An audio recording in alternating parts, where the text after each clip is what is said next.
రైతాంగం కోసం, రైతుల యొక్క అభ్యున్నతి కోసం, రైతుల యొక్క బాగు కోసం, రైతాంగం యొక్క కష్టాన్ని గుర్తించినటువంటి ప్రభుత్వం మన కావలి నియోజకవర్గం కావచ్చు, ఉదయగిరి నియోజకవర్గంలో ఉన్నటువంటి ప్రజానీకానికి తోడుగా, నీడగా, అండగా ఉండాలనేటువంటి సదుద్దేశంతో ముఖ్యమంత్రి గారి సూచనలు, నీటిపారుదల శాఖ మంత్రి రామానాయుడు గారి ఆలోచనలు, జిల్లా మంత్రులైనటువంటి ఎండోమెంట్ మంత్రి శ్రీ ఆనం రామనాయుడు గారి ఆలోచనలు, అదేవిధంగా పొంగూరు నారాయణ మున్సిపల్ మంత్రి గారి యొక్క ఆలోచనల మేరకు ప్రాజెక్టు చైర్మన్ మొదలుకొని, డిస్ట్రిబ్యూటర్ కమిటీలు మొదలుకొని, వాటర్ యూజర్స్ అసోసియేషన్ మొదలుకొని, సోమశిల అధికారులు అందరూ కూడా ఐఏబీలో నిర్ణయించిన ప్రకారం కావలి నియోజకవర్గంలో ఉదయగిరి నియోజకవర్గంలో ఉన్న కావలి కాలువ ప్రాంతానికి ఐడి కింద కావచ్చు, లేదంటే అన్నిటి కింద ఈరోజు 75,000 ఎకరాలు మళ్ళా నీళ్ళు ఇవ్వాలని సంకల్పం చేశారు. తప్పకుండా ఈ సందర్భంగా రైతాంగానికి ధన్యవాదాలు తెలియజేస్తున్నా. రాబోయేటువంటి కాలం ఎండాకాలం ఇప్పటికే వచ్చింది, ఇంకా ఎలినో ప్రాబ్లం వల్ల ఇంకా ఎండలు ఎక్కువగా వస్తాయంటున్నారు. కాబట్టి ఈ నీరు మీది, ఈ సంపద మీది, మీకోసం ఈ ప్రభుత్వం, మేము అందరం కూడా మీకు అండగా ఉన్నాం, మీకు తోడ్పాటు అందించడానికి సిద్ధంగా ఉన్నాం. వాటర్ మేనేజ్మెంట్లో వాటర్ యూజర్స్ అసోసియేషన్ ప్రెసిడెంట్స్ కానీ ప్రజలు కూడా అప్రమత్తంగా ఉండి ఎప్పటికప్పుడు వాటర్ని సద్వినియోగం చేసుకొని, లేని రోజు బాధపడేదానికంటే ఉన్నప్పుడు పొదుపు చేయటం, ఉన్నప్పుడు వేస్ట్ చేయకుండా ఉండటం. ఈ రోజున చూస్తే అన్ని చెరువుల్లో నీళ్లు ఉన్నాయి, కానీ ఈరోజు బాతులోళ్ళ కోసం లేదా చేపలోళ్ళ కోసం యాక్టిని కూడా పక్కన పెట్టి ఈ రోజున నీళ్లు వదులుతున్నారు. దయించి వాటర్ యూజర్స్ అసోసియేషన్ కూడా ఎవరో వస్తారు ఏదో చేస్తారు అనేది కాదు, అధికారులు కంటే కూడా బాధ్యత మన అందరి మీద ఉంది. మన ఊరిని బాగు చేసుకోవాల్సిన బాధ్యత మన మీద ఉంది. కాబట్టి వాటర్ యూజర్స్ కూడా రాజకీయాలకు అతీతంగా, రాజకీయాలు ఓట్ల కోసం కాకుండా నీటిని భద్రత కోసం తప్పకుండా, ఎందుకంటే చెరువుల్లో నీళ్లు అంటూ ఉండగలిగితే మన ఊర్లో బావుల్లో నీళ్లు ఉంటాయి, బోరుల్లో నీళ్లు ఉంటాయి, మన పంట పొలాల్లో ఉన్నటువంటి బోరులో కూడా నీళ్లు ఉంటాయి.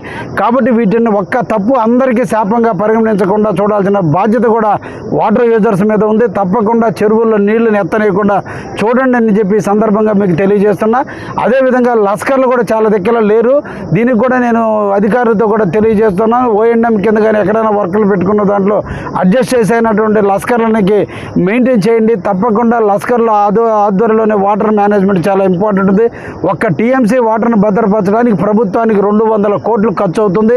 ఒక డ్యామ్ నిర్మాణం చేసి ఆ వాటిని భద్రపరచడం అన్ని కోట్లు ఖర్చు పెట్టి ఒక్క టీఎంసీ ఈరోజు దుర్వినియోగం అయిపోతుంటే మనం చూడకుండా దాన్ని కట్టడి చేయాల్సినటువంటి బాధ్యత మన అందరి మీద కూడా ఉందని, రెండో కారు అనేది మన అందరం కూడా వేసుకోవాలని, అన్నీ కూడా మంచి ఎండలకి బాగా పండేటువంటి వరి నాడుమల్లో వేసుకోవాలని, ఏదంటే అది కాకుండా శాస్త్రీయ పద్ధతి కాకుండా సైంటిఫిక్ రీజన్లో ఈరోజు ఎండలు ఎక్కువగా జరిగినప్పుడు 47 నుంచి 50 డిగ్రీల ఎండ కూడా వచ్చే అవకాశాలు ఆగస్టు వరకు ఉందని చెప్పి వాతావరణ శాఖ తెలియజేస్తున్న తరుణంలో అటువంటి ఎండలను కూడా తట్టుకుని పంటలు పండేటువంటి వరి మళ్ళీ వేయాలని రైతాంగానికి కూడా సూచిస్తూ, ఈ ప్రభుత్వం రైతుల యొక్క పక్షాన్ని నిలిచేటువంటి ప్రభుత్వం. కావలి ఎమ్మెల్యేగా నేను, ఉదయగిరి ఎమ్మెల్యేగా కాకర్ల సుదేశ్ ఇద్దరం కూడా రైతాంగం నుంచి వచ్చినటువంటి వాళ్ళం.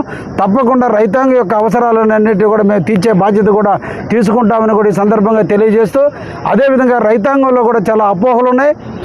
యూరియా యొక్క షార్టేజ్ ఉంటుందని, యుద్ధం వల్ల యూరియా డిమాండ్ రేట్లు పెంచదని దయించేటువంటి అపోహలతో ఈ ప్రభుత్వం, తెలుగుదేశం ప్రభుత్వం, చంద్రబాబు నాయుడు గారు ముందు చూపున్నటువంటి ప్రభుత్వం కాబట్టి ముందుగానే యూరియా నిల్వలు కూడా భద్రపరచడం జరిగింది. మనకి పంటలు పండే టైంలో రాష్ట్రంలో ఎక్కడ కూడా రైతాంగానికి సంబంధించినటువంటి పంటలు పండే పరిస్థితి కాదు. కాబట్టి ఉన్నటువంటి ఎక్కడైతే యూరియా నిల్వలు ఉన్నాయో ఆ నిల్వలన్నింటినీ కూడా ఇప్పటికే గౌరవ కలెక్టర్ గారు అన్ని గోడాల్లో కూడా భద్రపరచడం జరిగింది. ఎక్కడ కూడా ఇబ్బంది లేకుండా పహారా కాసుకుంటూ నిరంతరం కూడా రైతు పర్యవేక్షణకి కాపు కాసే ఎమ్మెల్యేగా మీకు తోడుగా, నీడగా, అండగా ఉండి మీరు పంటలు పండించుకోవడానికి మేము ఎప్పుడు కూడా మీ వెనక నడవడానికి మేము సిద్ధంగా ఉన్నామనే విషయాన్ని కూడా రైతాంగానికి తెలియజేస్తూ, మీరు మంచి పంటలు పండించుకొని మంచి రేటు గిట్టుబాటు చేసుకొని ఆనందంగా ఉండాలని, మీ బిడ్డల భవిష్యత్తు కోసం మీరు కష్టపడి మీ బిడ్డలను బాగా చదివించుకోవాలని మనసారా కోరుకుంటూ అందరికీ ధన్యవాదాలు తెలియజేస్తూ, మమ్మల్ని ఆహ్వానించి సంఘంలో ఈరోజు నీటిని విడుదల నిమిత్తం ఇక్కడికి వచ్చినటువంటి సంఘం నాయకులందరూ కూడా ధన్యవాదాలు తెలియజేస్తూ, మంత్రి